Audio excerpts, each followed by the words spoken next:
아멘. 좋으신 주님을 찬양합니다. 우리 좌우 앞에 있는 분들과 인사를 나눕니다. 반갑습니다. 환영합니다. 축복합니다. 예, 오늘도 새벽전을 찾으신 여러분들 가운데 하나님의 계시가 열리고 은혜가 넘치는 복된 시간 되길 축복합니다. 오늘 욥기 5장 엘리바스의 두 번째 권면이죠. 권면의 두 번째 시간. 어제 4장 엘리바스가 또 얘기를 했고 오늘도 이제 얘기를 합니다. 할 얘기가 많아요. 엘리바스가 할 얘기가 많습니다. 그러니까 이 맥락을 이제 이해해야 돼. 이 맥락을 놓치면 안 돼요. 이 욥기는 맥락을 놓치면은 헷갈립니다. 그래서 자, 고난이 왔습니다. 1차, 2차 욥이 재산 날라가고 자식들 10명 다 죽고 자기 몸뚱이에 불치병이 걸렸어요. 아내도 하나님 욕하고 죽으라 하고 도망가 버리고 홀홀 혼자 남아서 그 알 수 없는 재앙 속에서 몸부림치면서 이게 무슨 일인가 그러면서 해석되지 않는 이 현실에 너무 괴로워하고 있는 그런 욥의 상태입니다. 예, 동료들 셋이 왔습니다. 엘리바스, 빌닷, 소발 세 분이 오셔서 그 참담한 현실을 보고 일주일간 말을 하지 못합니다. 공감하는 거죠. 어떻게 이런 일이 있을까? 이 네 명이서 이제 하나님 앞에서 셀 모임 하는 겁니다. 셀 모임 하는데 이 욥이 이 자기와 공감하고 자기의 마음을 알아주려니 하는 이 세 친구, 세 동료에게 마음속에 있는 한 조각 의문부호, 물음표를 왜 이러는지 하는 이거를 탄식의 어조로, 무슨 어조로? 탄식의 어조로 표현하는 겁니다. 여러분, 어떤 사건을 소설로도 표현할 수 있고 수필로도 표현할 수 있고 시로도 표현할 수 있고 랩으로도 표현할 수 있고 음악으로도 표현할 수 있고 그림으로도 각종 표현 방법이 있지 않습니까? 이렇게 연설로도 표현할 수 있고 여러 표현 형태가 있는데 이 의문부호, 알 수 없는 고난에 대한 의문을 탄식으로 쏟아내는 거예요. 그런데 이 탄식을 들은 세 사람이 반응을 기록한 겁니다. 자, 그러니까 이제 이 욥기를 우리가 이 시대 가운데서 어떻게 받아들여야 되느냐? 욥기는 대대로 신구약을 막론하고 구약에 보면 에스겔 14장에 보면 노아, 다니엘, 욥을 보라 그러면서 이 세상에 아무리 의인이라도 구원받을지라도 자기 의로 구원받지 그 세 사람이 온다 해도 남을 구원하지 못한다. 그 의 가지고 남을 구원하지 못한다. 그러면서 대표적으로 의인으로 꼽히는 욥입니다. 완전한 자. 구약에서도 신약에서도 야고보서 보면 고난하면 누구를 봐라? 욥을 봐라. 그러면서 고난의 대표적인 통과자, 고난을 극복한 자, 고난을 은혜 중에 이겨낸 자의 표본 모델로 등장합니다.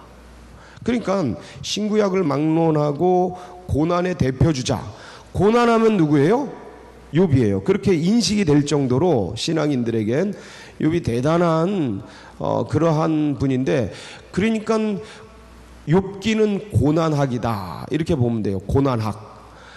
고난이 뭔지, 고난이 왜 오는지, 고난을 어떻게 극복해 가는지, 고난에 대한 알파서부터 오메가까지 전부 풀어낸 그런 고난에 대한 변증서다라고 볼 수 있을 정도로 좋은 그러한 예시가 되는 그런 성경입니다. 자, 그런데 이게 이제 우리에게 의미가 있는 것은 지금도 알 수 없는 고난들, 해명되지 않고 납득되지 않는 믿음의 길을 걸어가지만, 신앙의 길을 걸어가지만 하나님이 믿음의 백성들은 가장 베스트의 길로 인도하신다. 이 모든 일어나는 여러 가지 환난과 고난과 풍파 속에서 예수님 보고 가면 이 모든 고난을 이겨낼 수 있다.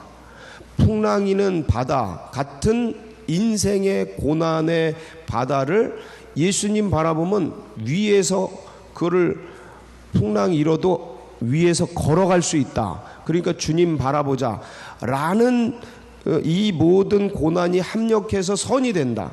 이 모든 고난이 나에게 나중에 연단이 돼서, 이 고난이 디딤돌이 돼서 연단이 돼서 나를 나중에 더 강한 믿음으로, 정금 같은 믿음으로 나오게 한다라는 걸 우리는 이미 배워서 학습을 해서 종교적으로, 그리고 선행학습이 돼서 고난에 대해서 이런 의식을 가지고 있단 말이에요. 그래서 그렇게 이기려고 그렇게 반응을 하고 가려고 몸부림을 친단 말이에요. 안 되는 길이라도. 그런데도 남는 게 뭐냐면 인간 안에는 감정이 남는단 말이에요. 종교적으로, 신앙적으로 그런 자세를 가지고, 그래, 이 고난, 아픔이 이겨내면 분명히 더 좋은 일이 있지. 이 환란을 이겨내면, 이 산 넘어가면 저기 푸른 초장과 맑은 물가가 펼쳐지는 거야. 이 언덕을 주님 손잡고, 거친 사막과 들을 주님 손잡고 사망의 음침한 골짜기를 이겨내면 저기 아름다운 낙원이 있어 라는 믿음, 의식을 가지고, 그 예수님 손 붙잡고 믿음 가지고 그 길을 간다 할지라도 남는 게 뭐냐면 인간 안에는 풀리지 않는 수수께끼 같은 의문부호가 있단 말이에요. 왜?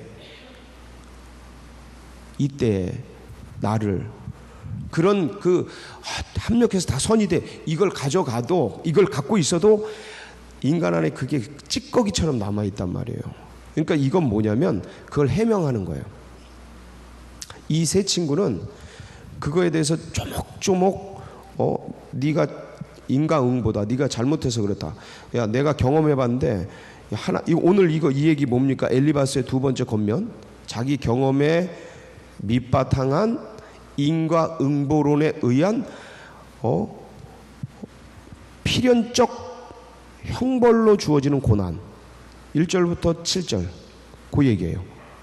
그리고 나머지는 하나님께 네 나가라, 하나님을 의뢰해라, 하나님이 어떤 분이시냐, 이런 분이시다.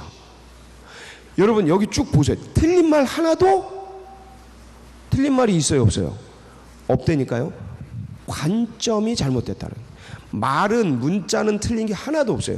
하나님이 이런 분이시고, 하나님께 나아가면 그분 전능자라서 아프시게 하시다가 싸매시고. 18절 보세요. 얼마나 고상하고 아름답습니까? 하나님은 아프시게 하시다가 싸매시며 상하게 하시다가 그의 손으로 고치시나니 6가지 환난에서 너를 구원하시며 7가지 환난이라도 그 재앙이 네게 미치지 않게. 그러니까 그런 하나님 앞에 네 나아가서 네 잘못을 회개해.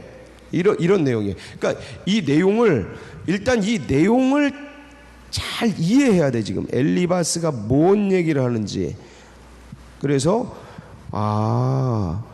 지금 엘리바스는 욥에게 그 인과응보론을 설명해 주는구나.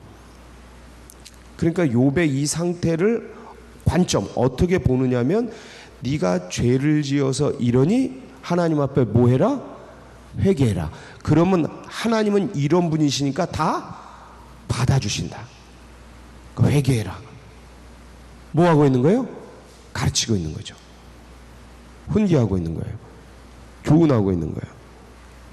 그러니까 알 수 없는, 자, 그래서 이 욥기가 너무 우리 이 시대에 효과적이고 좋은 것 중에 하나가 뭐냐면, 아픔을 당하고 고난을 당하는 사람들이 많이 있습니다. 이유도 알 수 없고, 뭐 그런 이유를 아는 고난도 있지만 알 수 없는 고난, 알아도 모르는 고난이 있어요. 알고 싶지도 않고.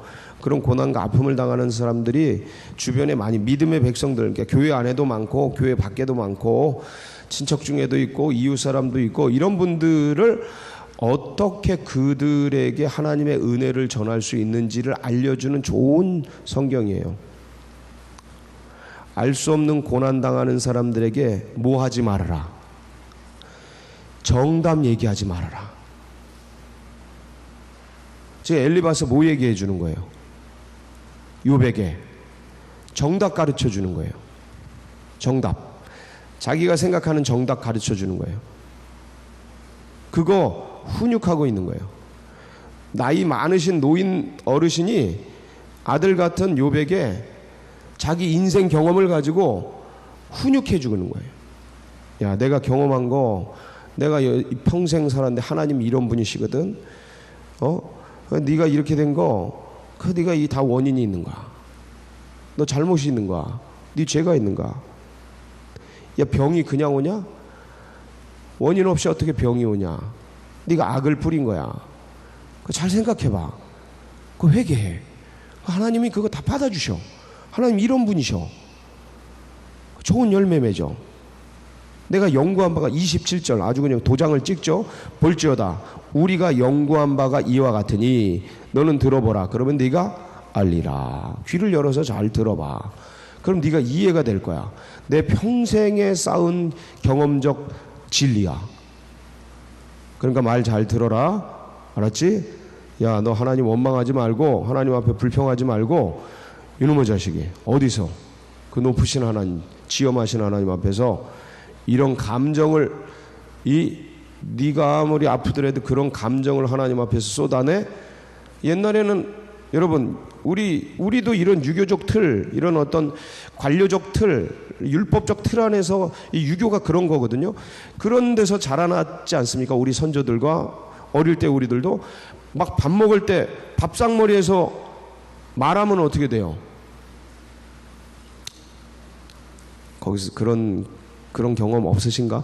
밥 먹으면서 말하면 뭐라 그래요? 어르신들이 혼내죠. 밥상머리에서 입 닫으라고. 네. 그리고 막 뭔 일이 있을 때 눈물을 보이면 이 남자 새끼가, 남자는 평생 몇 번 운다? 네, 3번 운다. 태어날 때, 어머니, 아버지, 부모님 돌아가셨을 때, 어쩌고 저쩌고. 그러면서 눈물을 보이지 마. 그건 뭐예요? 감정을 보이지 마라. 일희일비하지. 감정 보이지 말고, 그러니까 이런 것들을 표현하는 것들을 죄악시했어요. 이런 코드란 말이에요. 이런 코드. 그러니까 옛날에 썼던 거죠. 지금 그러면 욕먹죠. 지금 만날 시간 없는데 밥 먹을 때만이라도 얘기해야지. 물론 요새는 애들이 이 스마트폰 아니라고 밥 먹을 때도 지들끼리만 얘기하는 사태가 됐긴 했는데, 또 다른 세대죠. 이제 여기서 어떻게 또 이제 훈육을 해나가야 되는 이제 또 다른 세대가 온 건데, 지금 스마트폰 붙들고 있는 그거 전에 그래도 이제 맞벌이하고 막 요런 상태에서 밥 먹을 때만이라도 같이 대화해야 되는 때라 얘기 좀 해 이러죠. 밥 먹을 때만이라도 우리 가족끼리 얘기하자, 이런 세대가 됐죠.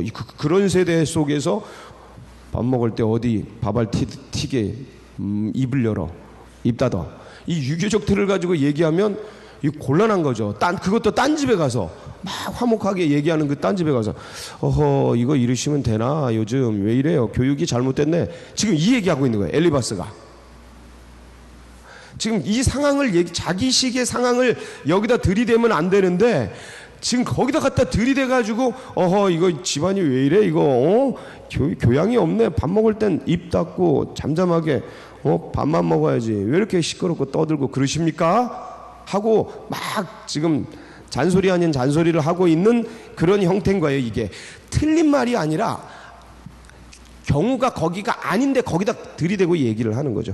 그러니까 이 시대 속에서 이 욥기가 의미 있는 거는, 이 사람들과 고난당하는, 알 수 없는 아픔 당하는 사람들이 무지기수로 많은 이때에 내가 어떤 존재가 돼야 되는지를 알려주는 상대적인 책이에요. 또 권면이에요. 이렇게 하면 된다, 안 된다? 안 된다는 걸 알려주는 거예요. 엘리바스처럼 하면 된다, 안 된다? 안 된다는 거예요. 소발처럼 하면 안 된다. 빌다처럼 하면 안 된다. 자기 경험과 전통과 인습에 매여서 그걸 가지고 정답을, 고난당하는 자에게 정답을 얘기해주고 가르치고 권면하고, 이렇게 하면 빈정 더 상한다. 그러니까 입 닫아라. 정답 얘기하지 말아라. 아픔을 당하는 자들에게, 고난을 당하는 자들, 제발 정답 얘기하지 말아라. 전에 제가 이거 이제 이 고난 얘기 나오면 항상 드는 예화가 있죠. 제가 경험한 겁니다. 부천에 살 때 한 친구가 저희 집에 찾아왔어요. 그때 애들하고 이제 막 저희 집에서 같이 셀 모임하고 그럴 때예요. 알 수 없는 애들, 뭐 참 유수한 대학에 다니는 애들이 몰려왔었어요. 근데 그 친구 중에 한 친구가 누굴 데려왔는데 얘가 얼굴이 그냥 막 심각하더라고. 그러면서 와가지고 그냥 말도 안 하고 그냥 그러고 있어요.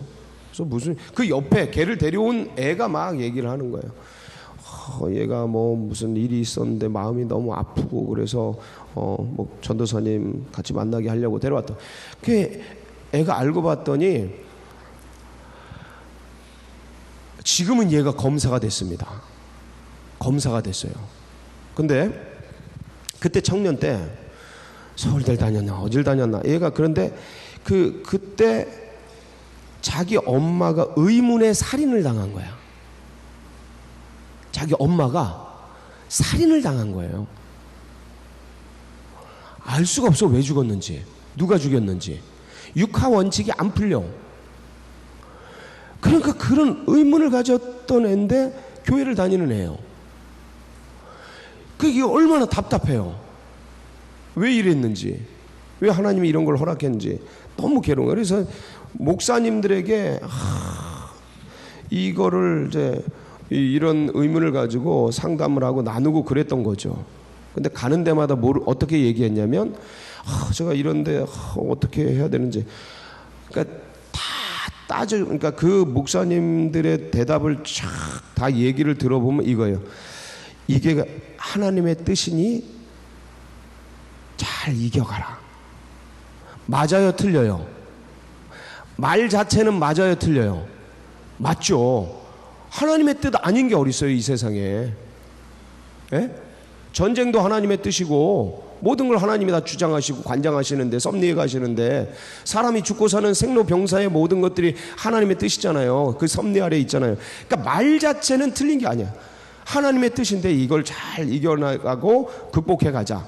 틀린 말 없어요. 근데 지금 이 아이는 엄마의 살인이 가슴 깊이 알 수 없는 의문 속에서 고통스러운데 이게 하나님의 뜻이래. 수용이 돼요, 안 돼요? 그 열이 받는 거야, 열이. 미치도록 열이 받는 거야. 이 권위자들이 얘기하는데 한결같이 얘기를 하니까 미치겠는 거예요. 오히려 더 미치는 거야, 더 미쳐. 이런 짓 하지 말라라는 거야, 이런 짓. 제발. 지금 그러고 있는 거야, 엘리바스가. 걔가 왔어요. 그냥 같이 그냥 안고서 그냥 같이 울고 그랬죠, 뭐. 그러면 되는 거예요, 그러면. 걔가 잘 성장해서 검사가 됐어요. 그러면 되죠. 뭔 말이 필요해요. 이걸 누가 모르나? 모든 걸 하나님이 주장하시고 관장하시는 걸. 그걸 꼭 집어가지고 얘기해가지고 하나님의 뜻이야. 그거는 그때는 들리지 않는 겁니다. 여러분, 사춘기 때 애들에게 시험 공부 열심히 해라, 일찍 자고 일찍 일어나라, 그래야 이빨 잘 닦아라, 그래야 안 썩고 평생 건강해. 그게 들립니까? 그게 들려요? 이빨 8개 썩어 나가고 그냥 거기다 돈 막 몇백만 원 집어넣고 그래 병원 가지고 그냥 팍 수술해가지고 그냥 고통을 당해봐야 이빨 잘 닦아야 되는구나. 이게 그냥 몸속에 새겨져야 그 다음에 뭐 할까 말까 고난이 와. 이렇게 자기가 다 알거든요. 나중에 자기가 다 알아요. 그래서 가장 큰 가르침은 뭐다? 사랑이다. 다시 한번. 가장 큰 권면은 뭐다? 사랑이다. 섬김이다. 가장 큰 배려와 섬김이 뭐냐면 그냥 사랑해주는 거. 그게 인생에서 가장 위대한 지혜고 위대한 가르침이에요. 주님이 우리에게 행하신 거예요. 우리가 죄인 됐는데 네 죄인이야 이놈의 새끼, 너는 맞아 죽어야 돼. 맞죠? 그렇게 안 하시고 그냥 끌어안으시는 거예요. 나사로야 내려오너라. 내가 오늘 네 집에 유하여야 하겠다. 현장에서 잡힌 여인, 죄 없는 자가 돌로 쳐라.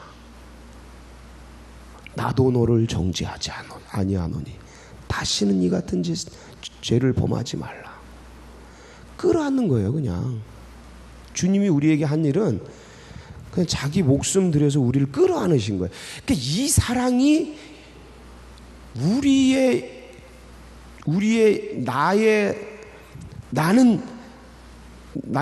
나의 죄를 변증하려고 하고 나의 죄를 옹호하려고 하고 나의 이기적 속성을 강조하려고 하고 그렇게 변명하려고 하는 그걸 뚫고 들어오는 거예요. 그게 그 사랑이 가장 위대한 사랑. 그래서 사랑은 뭐보다 강하다? 죽음보다 강하여. 이 뚫고 들어와서 우리를 바꾸는 겁니다. 십자가 우리를 막 뚫고 들어와요. 이렇게 송곳처럼. 그래서 우리의 이 죄성을 그게 바꿔버려요. 죄가 우리를 변질시켰는데 저 십자가의 의가 우리를 질적으로 변환시킨다니까요. 점점점 주님 알아가면서. 그러니까 우리가 그렇게까지는 못하더라도 그걸 받았으니 흉내라도 내자. 옆에 있는 사람 함께 해주고. 100마디 말보다 이런 게 훨씬 나으니 이번 또 오늘 하루도 이 사랑 품고 살아가는 복된 날 되시길 축복합니다. 예.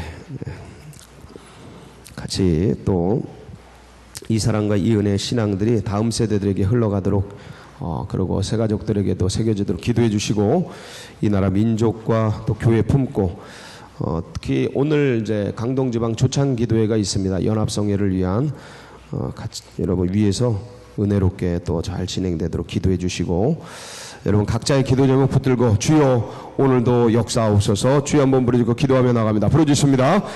주여 할렐루야.